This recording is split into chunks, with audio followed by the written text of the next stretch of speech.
Bueno, vamos a comenzar. Esta presentación quiere mostrar y esbozar los avances de la investigación titulada Configuración de la Fuerza de Trabajo Obrera en el Valle de Aburrá, una aproximación desde las prácticas y representaciones sociales de una comunidad de información, 1915-1927. Esto en el marco del curso Estudios Sociales y Culturales 1. Bueno, vamos a ver más o menos qué es lo que se pretende eh, o hacia dónde va la investigación. Entonces, se busca, digamos, demostrar cómo esta configuración de la fuerza de trabajo obrera en el Valle de Aburrá se encuentra inmersa en diversas prácticas disciplinadoras, de resistencia, de microresistencia, y esto desde un tema que ya es añejo en el análisis de clase, que es la formación de identidad. Pero esta identidad por medio de la autoidentificación, la representación y la organización de la clase obrera, como entendiendo así un marco general que nos pone la fuerza de trabajo obrera en un marco de subalternidad y en contraposición con lo hegemónico, o con, no en contraposición, hasta en aceptación de lo hegemónico y de la dominación establecida, que parte de los factores políticos, económicos y religiosos, cada uno con una institución que se va relacionando, ¿cierto? Y cómo dicha relación está en permanente negociación, lo que conocemos como lucha de clase, que pues no es más que un relacionamiento entre intereses de uno u otro sector y cómo estos chocan, ¿cierto? Por otro lado, pues se asume tres aspectos: una tensión de autoidentificación, unas presiones externas y el contexto de la lucha material. Esta lucha material, pues enmarcada en esta primera etapa de consolidación del capitalismo industrial en el Valle de Aburrá.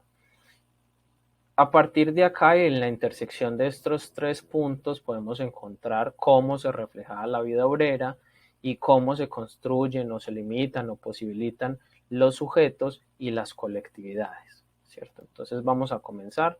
Lo primero es este esbozo sobre la población y el territorio. Entonces, a partir del Censo General de Colombia de 1912, Antioquia contaba con 740.937 habitantes, eh, tenía una población femenina de 383.635 y una población masculina de 357.302. Ahí vemos una desproporción en los sexos que ya empieza a ser interesante. Bueno, acá en este otro cuadro lo tenemos mucho más particularizado. Nos vamos a quedar en este espacio con Medellín. Están los otros espacios del Valle de Aburrá, pero por el momento nos vamos a quedar con esto por cuestiones de tiempo. Vemos que también hay una desproporción. Mujeres hay 39.734 y hombres hay 31.270. Vemos que hay una desproporción en el sexo. Bueno, y esto es interesante al plantear que en esta primera etapa de consolidación del capitalismo industrial, pues hay una gran masa obrera femenina, que es en un sentido amplio una mayoría. Bueno, vamos a pasar por acá. Esta imagen es rescatada de una investigación que ya es longeva, la que hace Luis Ospina Vázquez, y nos sirve para ilustrar el por qué el Valle de Aburrá, ¿cierto?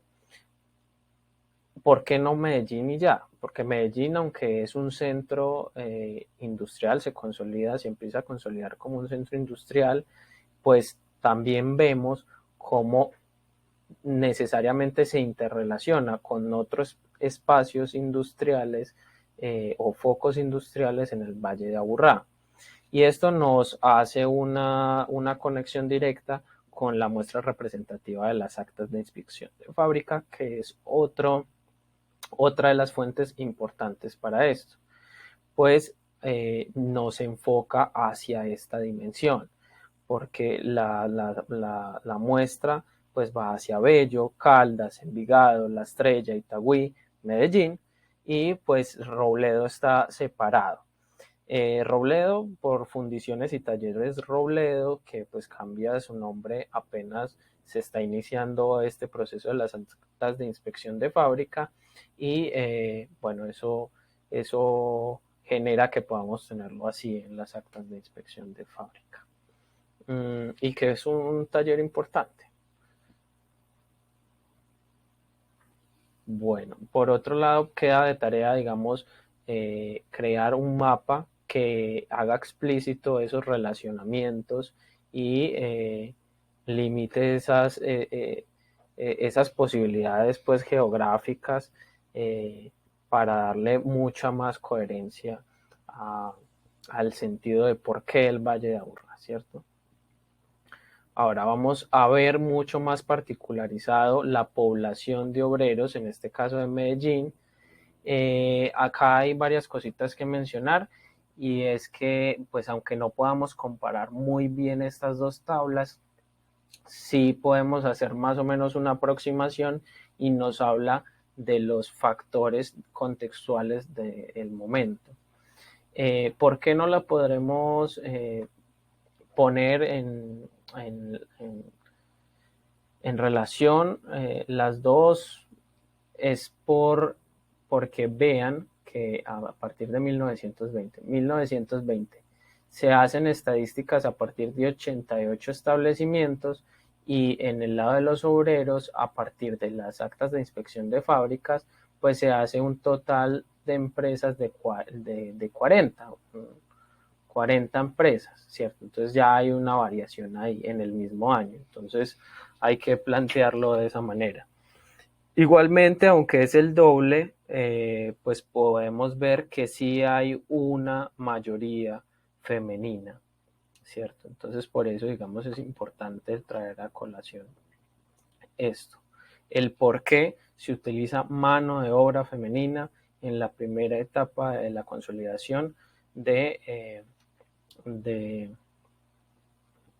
la industria.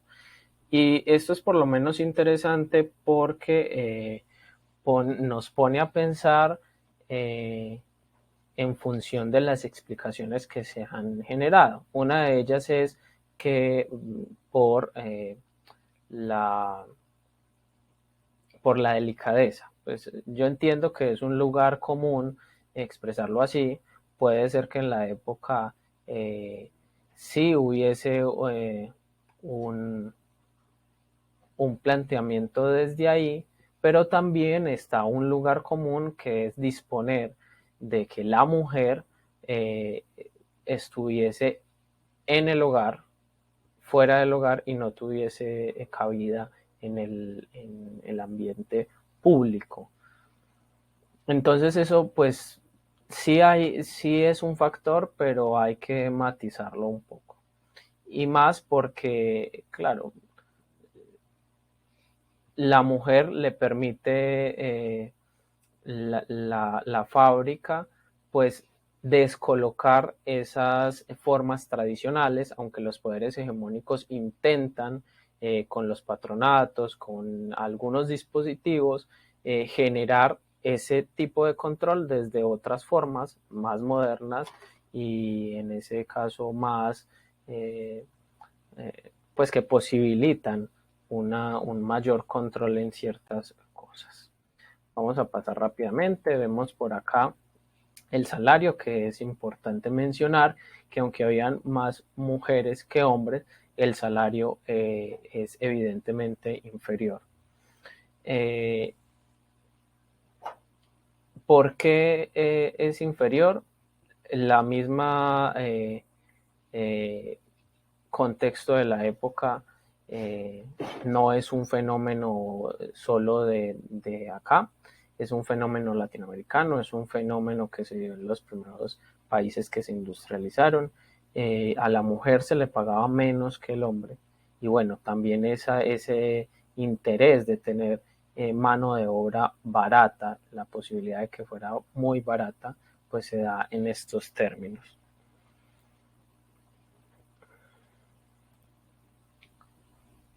La posibilidad de hacer una lectura de género a partir de eso, ¿cierto? Y bueno, otras cositas que quisiera mencionar es esta tablita también nos ayuda, estado civil, edad, procedencia e instrucción de las obreras de Medellín 1916-1919. Vean acá, 1916 encontramos otra particularidad, la mayoría son solteras.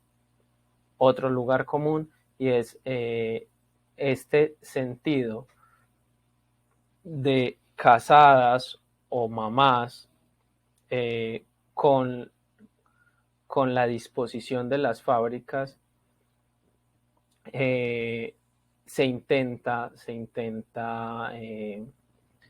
eliminar. Y posteriormente pues se van a dar el caso de las solteronas, muy conocidas en la región por ser una mujer que para los intereses de la fábrica y para conseguir ciertas posibilidades desde ahí, pues no se podían casar porque no podían adquirir casas, porque no podían seguir con su trabajo, entonces era otro, digamos que se intenta hacer esa fractura en, en la sociedad. Otra de las cosas es la procedencia. Vean que a partir de esa población de Medellín que es considerable, en la primera etapa de industrialización vemos que hay una posibilidad de por lo menos un 60% sea de la población de Medellín. Aunque los otros municipios son importantes, hay que ver que, pues digamos, no hay una gran migración desde los otros sectores. Bueno, por ahí vamos a ver una definición de clase de Archila, hay que ponerla en cuestión, pero en el momento nos es muy funcional. Eh, la clase es un resultado histórico al que llegan los trabajadores asalariados cuando las condiciones económicas y políticas y el proceso cultural de identificación lo permite. La sensación de pertenencia a la clase obrera no es el resultado mecánico de la industrialización, ni siquiera de la proletarización del artesanado o de los campesinos. Tampoco es algo que se construye exclusivamente en los sitios de trabajos, aunque allí resida su especificidad. Pertenecer a la clase es identificarse como un nuevo conglomerado social que da sentido a quienes comparten unas condiciones de explotación similares. Se trata, por tanto, de un proceso histórico que no se puede plantear a priori y cuyo resultado no necesariamente genera un comportamiento revolucionario. Es interesante plantear la ciudad o esa ciudad de principios del siglo pasado desde ahí, porque exactamente la clase hegemónica, la burguesía y la élite política pensaron la ciudad a partir de eso, de sus intereses. Por eso es difícil encontrar en estos primeros años un sentido de lo popular, más allá de la misericordia o así en general, y de los espacios para los obreros. Es ya tardío que se empieza a pensar en eso, sobre todo hacia las dinámicas de barrios, obreros y bueno, todo esto en general. Eh, un concepto de práctica con el cual trabajamos es que esta práctica debe ser entendida como una relación de fuerzas entre capital y trabajo en la cual el poder no es propiedad exclusiva de algunos de estos dos grupos, sino que hay una mayor concentración de fuerzas, de recursos y de técnicas a favor del capital. Eso hace que el trabajo se encuentre en situación de subalternidad frente al capital. Si el poder lo tuviera en su totalidad el capital, no habría relación de fuerzas entre ambos grupos. Entonces, bueno, acá vemos otra vez esa disputa disputa desde la producción que nos pone como antagonistas estos dos sectores, ¿cierto? Lo hegemónico y lo subalterno. Y en ese sentido, pues entonces vemos unas prácticas hegemónicas, algo que podríamos llamar como currículum oculto, y es que vean que ellas podían trabajar, claro, estaban explotadas, no tenían la capacidad o la libertad porque lo hegemónico quería coartar ese papel de que jugaba el padre o el esposo o así, y desde el dispositivo, desde el patronato lo lograba hacer. Y las prácticas pues se van cambiando con eso que está más o menos oculto, que va formando subjetividades.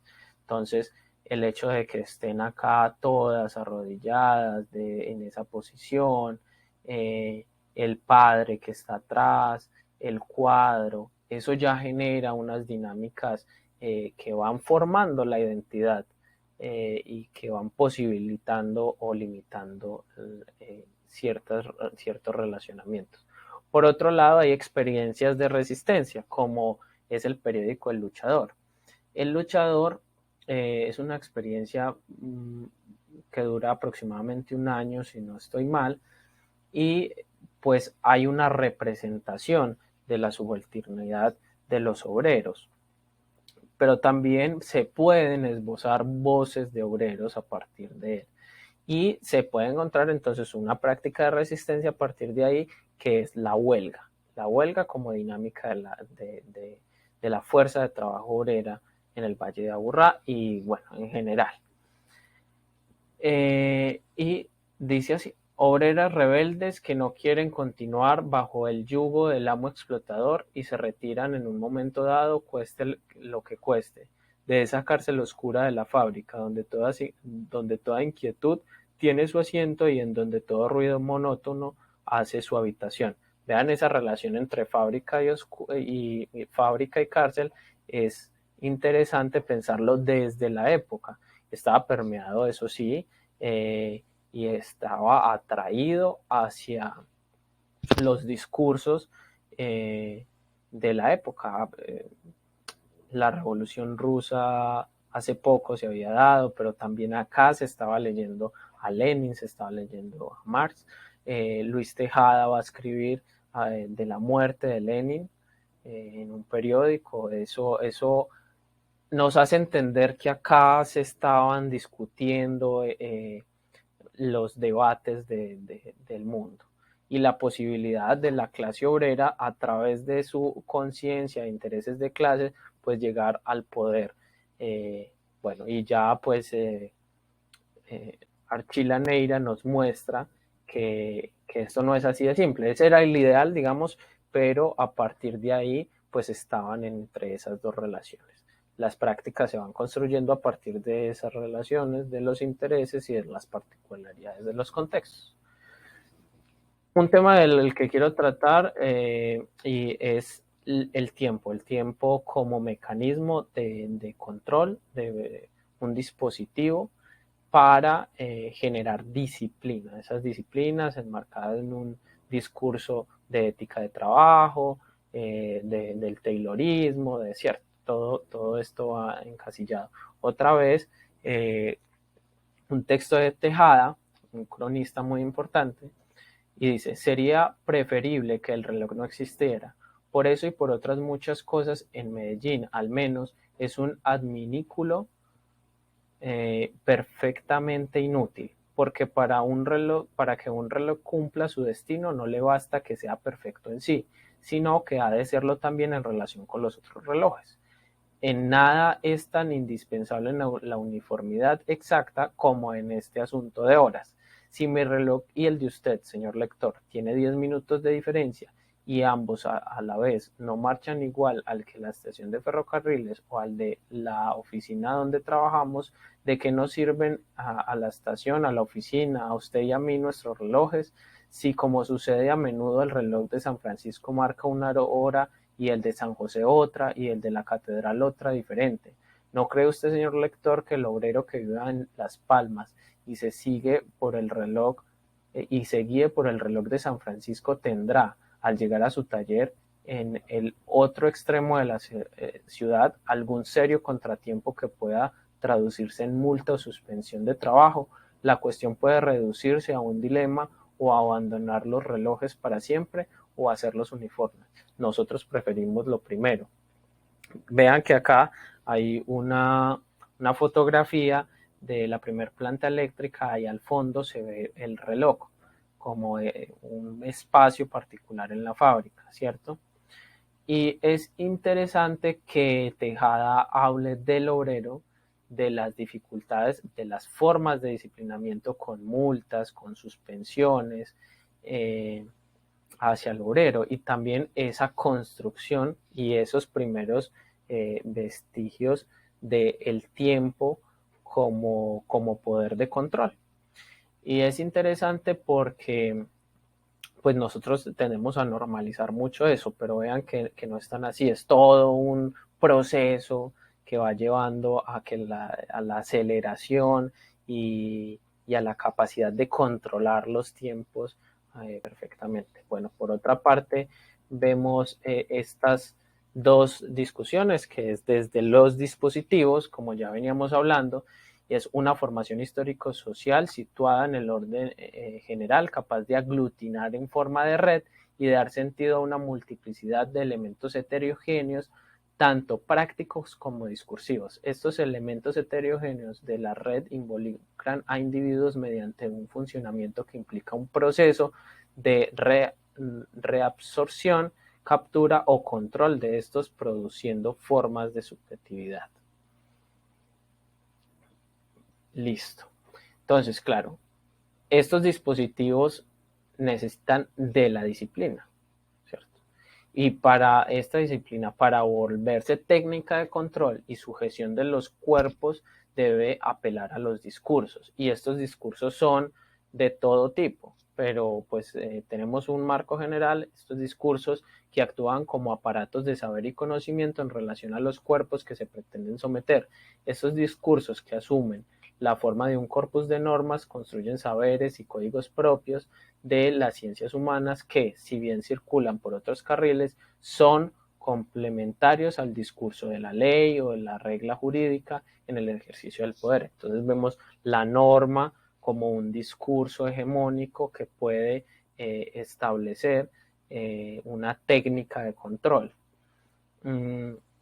y puede formar subjetividades. La fábrica como el dispositivo, la iglesia como dispositivo, el patronato como dispositivo y esa red que teje y aglutina. Acá, por ejemplo, vemos una foto de la trilladora Ángel López y compañía. Vean la posición de la mayoría obreras y arriba están los dos hombres en una posición jerárquica, piramidal. Y en el medio un cuadro del corazón de Jesús. Entonces vemos otros aspectos hegemónicos que van generando estas formas y produciendo estas formas de subjetividad. Lo otro es las leyes. Las leyes entonces son muy importantes. Vemos una relación diferente, por ejemplo, la ley 57 de 1915, donde se atienden o se especifica los accidentes laborales y también se define qué es un obrero y es un patrono. La potestad, por otro caso, los derechos de la mujer sobre el patrimonio que dependía del marido y esto solo va a cambiar a partir de 1932 y la visita de la ordenanza, no la visita, la ordenanza número 25, que es la lectura que se hace desde la región hacia una orden nacional, que es que se vigile en las industrias, lo higiénico, bueno, en general. Y acá se hace la lectura sobre la moralidad y la necesidad de una guarda virginidades, que puede ser una matrona que vigile a sus compañeras en función de lo sexual, pero también de los espacios de sociabilidad. Hay otras, como la Ley 78 de 1919, que permite y justifica la huelga, en contraposición con la Ley Heroica de 1928, que crea una persecución y la incapacidad de la colectivización. Es una persecución, pues en ese momento, la masacre de las bananeras y más en materia nacional. Bueno, pues ya por último quisiera mencionar esta dimensión que son los espacios habitacionales, la búsqueda de estos espacios habitacionales de obreros a principios de siglo ha sido muy compleja, pero pues encontré a partir de alguien que visitaba, un americano, un norteamericano que visitaba el país, haciendo unas, digamos, generando una descripción de lo que podía ser Colombia para Norteamérica, y dice lo siguiente: en contraste con el confort y casi el lujo de los comerciantes y los profesionales, está la vida del peón, que vive en casa de un solo cuarto hecha de ladrillo de barro en las afueras de la ciudad, en el valle agrícola, con ningún lujo, con escaso mobiliario y sin provisiones sanitarias de ningún tipo. Las relaciones laborales son de tipo feudal, basadas en el sistema español antiguo del peonazgo. He encontrado referentes chilenos, argentinos, donde sí se ven las condiciones materiales de los espacios habitacionales de los obreros, de los primeros obreros. Pero es difícil encontrarlo en el caso del Valle de Aburrá. Pero eso también demuestra una cosa, o sea, hay un montón de fotografías mostrando esa ciudad que se quería construir, que en este caso pues se piensa que es una ciudad burguesa, una ciudad que pues por eso también colapsa el plano Medellín Futuro, porque no se piensa en estas dinámicas y se empieza a pensar tardíamente. Y bueno, ahí despacio se va haciendo sobre los procesos de higienización y la necesidad de unos espacios habitacionales dignos para la clase obrera. Eso va a tardar muchísimo tiempo, pero vean que acá tengo dos referentes. Uno, un plano de Aranjuez, vean cómo se constituye desde 1925. Es el más antiguo que pueden encontrar, y sí, se hizo todo el trámite de adquisición de predios y, y obreros lograron acceder 10 años después a su casa. Por otra parte, entonces, estas primeras condiciones estaban enmarcadas como dice Bell, a condiciones insalubres, cuatro, eh, un espacio muy pequeño,